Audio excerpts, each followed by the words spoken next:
Ou santos ou nada mais queremos ser. Ou santos ou nada. Olá, paz e alegria. Hoje é dia 17 de outubro, Santo Inácio de Antioquia. Celebramos hoje, né? O bispo de Antioquia foi o terceiro bispo de Antioquia entre os anos 70 e 107, quando foi martirizado. Então, Santo Inácio é um dos padres da igreja, como nós falamos, né? Um dos primeiros, aquele que bebe da fonte, né? Ele bebeu da fonte de São Pedro e deixa para nós um testemunho de fé, de oração, de igreja. Então, não podemos esquecer que Antioquia foi a cidade onde primeiramente nós recebemos o nome de cristãos, né? Como está lá nos Atos dos Apóstolos. Então, Antioquia era uma das 3 grandes cidades do Império Romano no início, né, do primeiro, segundo século.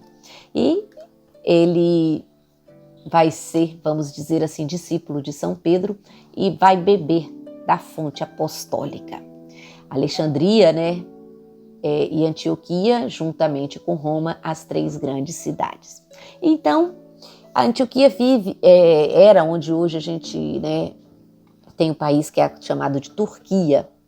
E ali, né, Eusébio de Cesareia deixa narrado sobre Santo Inácio. Ele diz assim: Inácio foi enviado a Roma para ser lançado às feras por causa do seu testemunho sobre Jesus Cristo. E ali vai realizar uma viagem através da Ásia sob a vigilância severa dos guardas romanos, e nas várias cidades onde passava, ele pregava, admoestava e ia consolidando as igrejas e, sobretudo, exortava para que os fiéis evitassem as heresias que na época começavam a aparecer e recomendava que não se separassem da tradição apostólica. Então, Inácio de Antioquia bebe da fonte apostólica e prega, ensina essa fonte. Na primeira etapa dessa viagem, é que a gente, né, vai ver as várias etapas da viagem dele de Antioquia até Roma, onde ele vai ser martirizado. Ele vai se encontrar em Esmirna com o bispo Policarpo, que era discípulo de São João. Então, a gente vê, né, ler sobre Santo Inácio de Antioquia, ler sobre São Policarpo, é beber na fonte apostólica. E ali, com Policarpo, ele vai escrever 4 cartas para a igreja de Éfeso, de Magnésia, de Trale e de Roma. E depois, saindo de Esmirna, ele vai para Troade e lá também vai enviar novas cartas para a igreja de Filadélfia e de Esmirna, e uma também ao bispo Policarpo. Então, essas cartas chegam até nós, são de uma riqueza profunda, porque fala para nós, né, da igreja que nasce, da igreja nascente. E nenhum, né, vamos dizer, padre da igreja se expressou com uma intensidade, com o fervor de Inácio para falar dessa união com Cristo, da sua vida intimamente ligada à vida de Cristo.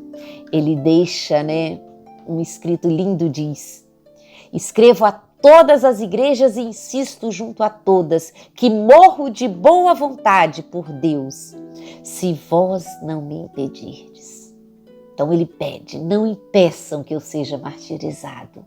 Suplico-vos, não vos transformei em benevolência inoportuna para mim. Deixai-me ser comida para as feras, pelas quais me é possível encontrar Deus. E essa que é a grande frase: sou trigo de Deus, sou moído pelos dentes das feras, para me encontrar como um pão puro de Cristo. Sou trigo de Deus. Então, ele queria ser moído, triturado como um trigo pelos dentes das feras, para fazer da sua vida um pão puro e agradável a Deus.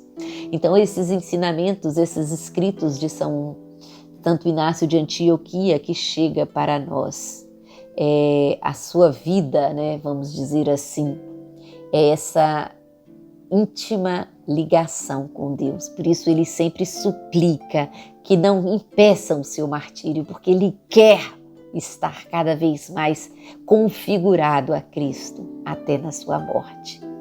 É bom para mim morrer indo para Jesus Cristo, em vez de reinar até os confins da terra. Procuro a Ele que morreu por mim, quero a Ele que ressuscitou por nós. Deixai que eu seja imitador da paixão do meu Deus. Escreve ele na sua carta aos Romanos. Então, essa profunda união de Santo Inácio de Antioquia com Cristo forma, né, essa mística da unidade.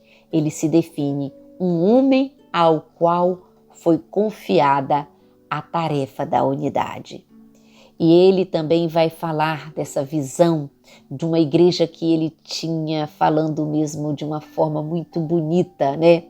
É bom para vós, escreve, né, aos cristãos de Éfeso, proceder juntos, de acordo com o pensamento do bispo, o que já fazeis. De fato, o vosso colégio dos presbíteros, justamente famoso, digno de Deus, está assim harmoniosamente unido ao bispo, como as cordas à cítara.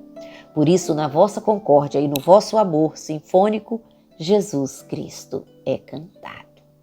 A unidade da igreja, a unidade dos fiéis, com o bispo, com os presbíteros, com todos os leigos, todos unidos, formando uma sinfonia para Cristo.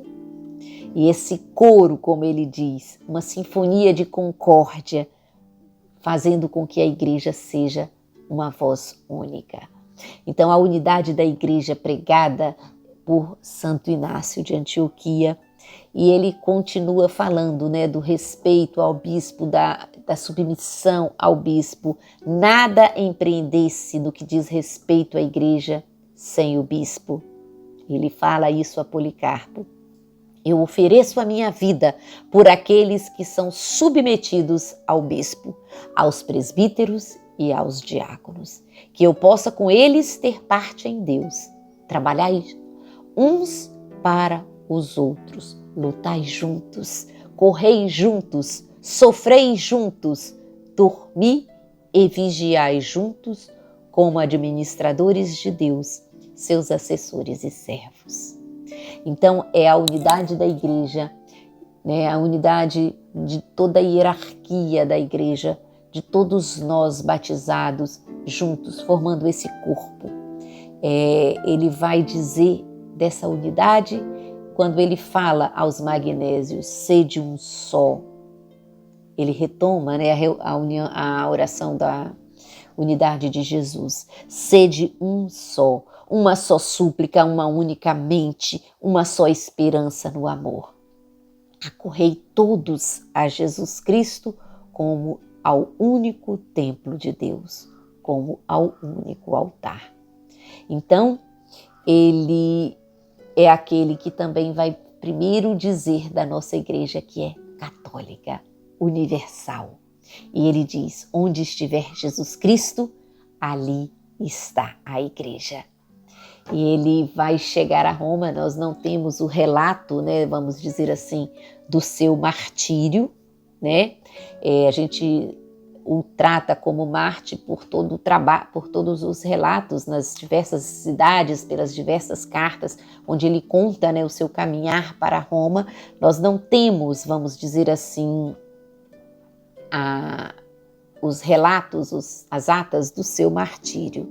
Por isso, a igreja o celebra hoje, 17 de outubro. E na escolha do evangelho da liturgia de hoje está Jesus que pega uma criança e coloca no centro, né? Que pega uma criança nos braços. E segundo uma antiga tradição da igreja, aquela criança era Inácio. Inácio, né? Que quer dizer, né? Um nome que quer dizer ignos, fogo. E ele, com esse fogo, vamos dizer assim, fogo de Deus, ele leva a passar a mensagem da unidade, ele leva a mensagem de uma igreja una, santa, católica, apostólica romana. Que Santo Inácio venha nos ajudar hoje e sempre a vivermos como verdadeiros filhos dessa igreja. Santo Inácio de Antioquia, que deu a vida por nós, para que o Evangelho chegasse até nós, como Jesus pregou, como Jesus ensinou, aquilo que ele mesmo recebeu dos apóstolos. Santo Inácio de Antioquia, rogai por nós, rogai por toda a igreja.